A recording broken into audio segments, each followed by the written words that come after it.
대선 소식 차례로 짚어보겠습니다. 먼저 국민의힘인데요. 김종인 총괄선대위원장이 오늘 이준석 대표와 점심을 함께 했지만 선대위 복귀를 설득하지 못했습니다. 이 대표는 선대위 해체를 말할 정도로 각을 세우고 있는 상황인데요. 윤석열 후보는 지금의 당내 문제를 갈등이라고 보지 않는다고 말했습니다. 관련 소식을 유정화 상황실장이 정리해봤습니다. 오늘의 톡 쏘는 한마디 이렇게 정리합니다. 가지 많은 나무에 바람 잘 날 없다. 네, 어제 승진한 조익신 차장 멘토의 톡 쏘는 한마디, 국민의힘을 향한 거였죠. 말 그대로 가지가 너무 많습니다. 윤석열 후보, 상대방인 이재명 후보와 결전을 벌여야 하는 상황인데 집안 싸움이 좀 정리가 잘 안 되고 있죠. 선대위원장직을 사퇴한 지 오늘로 딱 열흘이 된 이준석 대표 얘기입니다. 이 대표는 매머드 선대위의 털을 깎은 코끼리 선대위를 만들었다고 했는데 알고 보니 여전히 매머드고 다리가 6개나 되는 이상한 동물이라고 했습니다. 육본부장 체계죠. 매머드가 정신을 못 차리고 있어서 잡아야 한다면서 선대위 해체까지 언급했습니다. 매머는 틀렸고 이거 타고 다니면 큰일 나고요, 이제. 제 생각에 뭐 말을 새로 꼽아오든지 아니면 뭐 개썰매 끌고 오든지 다른 걸 타고 다녀야 됩니다, 이제. 윤석열 후보는 선대위 쇄신 요구 일축했습니다. 악의적 공세라고 표현을 했는데요. 없습니다. 선대위 쇄신 계획 없고요. 선거 2달 남겨놓고 선대위 쇄신하라는 거는 그건 아주 선거 포기하라는 그런 아주 대단히 악의적인 공세라고 봐야 됩니다. 네, 두 사람 사이에 이 중재자 역할이 기대됐던 김종인 총괄선대위원장도 선대위 쇄신에는 좀 부정적인 입장이죠. 앞서 인적 쇄신을 해야 한다는 기사가 나왔다는 말에 헛소리다, 인적 쇄신 시기가 아니라고 선을 그었습니다. 윤 후보 측의 손을 들어준 겁니다. 이준석 대표는 후보를 향해서도 쓴소리를 했는데요. 최근 윤 후보의 발언 좀 거칠어지고 있죠. 이 특검도 받지 못하는 그래서 제가 이거는 확정적 중범죄라고 표현한 겁니다. 제가 이런 사람하고 국민 여러분 보는 데서 뭐 토론을 해야 되겠습니까? 어이가 없습니다. 정말 가짠습니다. 이 무식한 이 삼류 바보들을 데려다가 정치를 해서 나라 경제 망쳐놓고 외교 안보 뭐 전부 망쳐놓고 저도 제 처 친구들 심지어 제 누이 동생까지 통신 사찰했습니다. 이거 미친 사람들 아닙니까? 이 공수처장 사표만 낼 것이 아니라 당장 구속 수사해야 되는 거 아닙니까? 네, 국민의힘의 텃밭이라고 하는 대구 경북 지역을 방문하면서 이 지지층 결집을 위해서였을까요? 한층 격앙된 어조로 말하는 듯한데요. 이준석 대표는 윤 후보의 발언 과했다고 지적했습니다. 참모들이 후보의 메시지에 대해서 더 적극적으로 조언해야 한다고도 했는데요. 결격 사유가 많은 후보이고 문제가 있는 지점이 많다고 생각하지만은 그래도 상대당 후보로 인정받았고 여론조사에서 수치가 나오지 않습니까? 그러면 그건 우리도 그 후보에 대한 상당한 존중을 해야 되는 것이고 현장에서 자기가 원하는 말 듣고 싶어하는 사람이 아니라 더 큰 단위의 국민들에게 자기가 전하고 싶은 메시지를 전하고 그걸로 점수 따는 게 정치인데 아마 이제 이 현장에 맞춰주는 식으로 가게 되면은 국민 다수와는 약간 다른 그 이야기를 할 수 있는 경우가 생기거든요. 네, 이 두 사람의 갈등 점점 더 깊어지는 모습이죠. 김종인 위원장은 오늘 또다시 중재에 나섰습니다. 이 대표와 점심을 함께 먹은 건데요. 앞서 김 위원장은 한 언론과의 인터뷰에서 이 대표가 마음만 조금 바꾸면 끝날 일이라고 했는데 오늘 만남에서는 마음을 돌리지 못했습니다. 이 대표의 선대위 복귀 이끌어내지 못한 겁니다. 이동훈 대표는 당 대표니까 당 대표로서 대선을 갖다가 승리를 이끌어야 할 책무가 있잖아요. 그 역할을 다 할 거예요. 선대위 다시 돌아오는 건 아니라는 말씀. 선대위 돌아오고 안 돌아오면 별로 의미가 없어. 그거는. 선거운동은 열심히 하면 되는 거지 뭐 다른 게 뭐 있어. 네, 오늘은 올해의 마지막 날이죠. 송구영신, 그러니까 즉 옛 갈등을 좀 떠나보내고 단합을 가져오려고 했지만 잘 되지 않은 건데요. 윤 후보는 지금의 상황 갈등이라고 보지 않는다고 했습니다. 저는 이것을 갈등이라고 보지 않습니다. 각자가 대통령 후보로서의 저와 또 우리 국민의힘의 당대표로서의 우리 이준석 대표가 저는 저대로, 우리 이준석 대표는 우리 이 대표님대로 맡은 역할을 잘 해내면은 얼마든지 시너지를 가지고 하지만 당내에서는 어쨌든 뭉쳐야 산다 이런 목소리가 나오고 있죠. 최근 여론이 심상치 않기 때문인 듯합니다. 어제 발표된 이번 주 전국 지표조사 결과를 좀 보면요.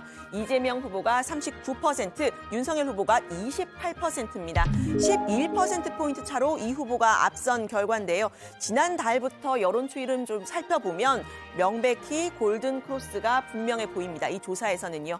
같은 조사에서 이 정권 안정론이 45%, 정권 심판론이 40% 이렇게 정권 안정론이 앞서는 결과도 나왔는데요. 대선을 2달여 앞둔 단임제 대통령제 하에서는 좀 이례적인 일입니다.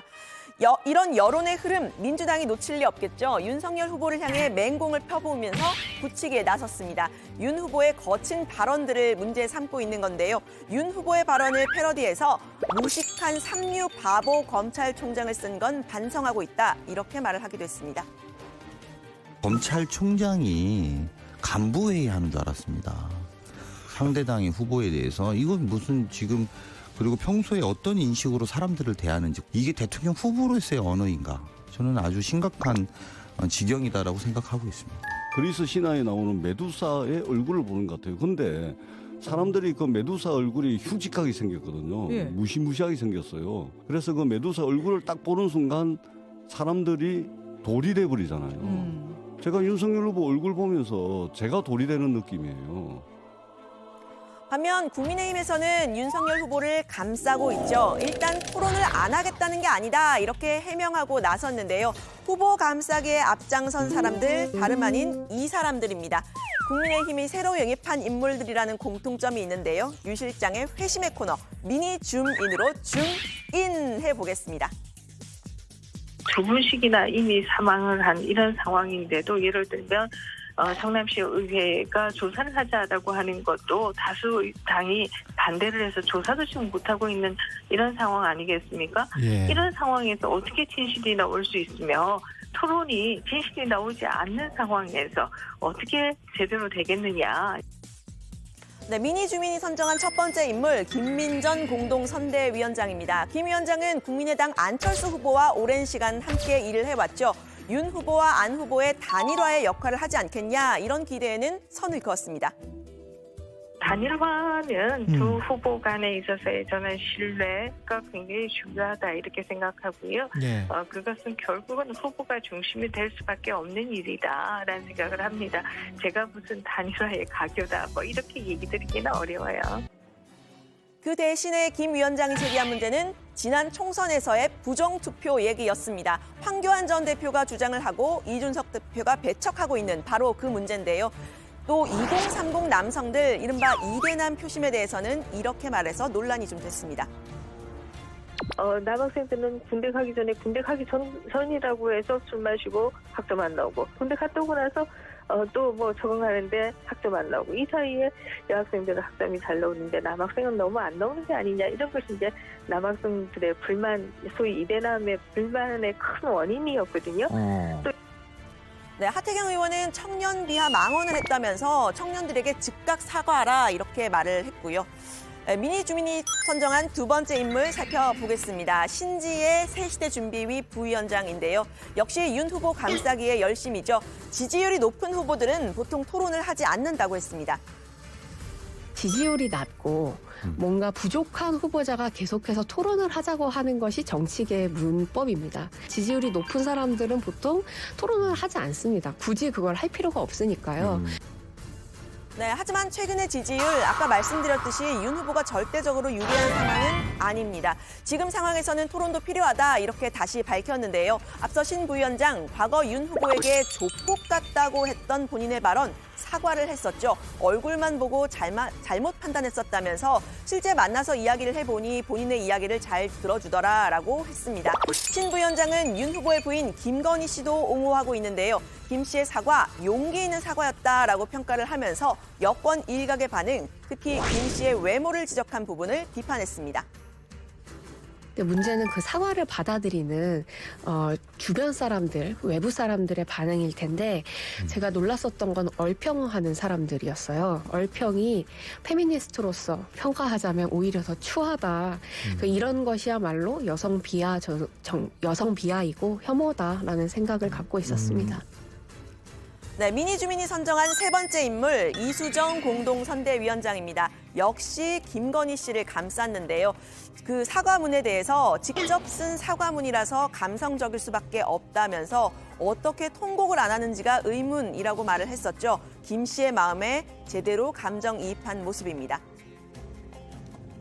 보니까 되게 감성적이고 어떻게 통곡을 안 하는지가 저는 굉장히 의문이 들 정도로 사실은 뭐 눈물이 쏟아질 만한 대목이 많았던 걸로 보이거든요. 얼만큼 사람들 앞에 나서기를 싫어하는 사람인지를 그때 봤잖아요.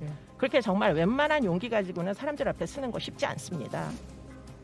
기존의 정당에 새로운 색깔을 더하기 위해서 영입한 이 인사들, 오히려 후보와 후보 부인을 감싸면서 방패막이로 나서는 모습 좀 이례적으로 보이기도 하는데요. 유 실장의 미니 주민에서 다뤄본 이 사람들, 당 일각에서는 선대위 쇄신의 근거로 삼고 있는 사람들도 있습니다.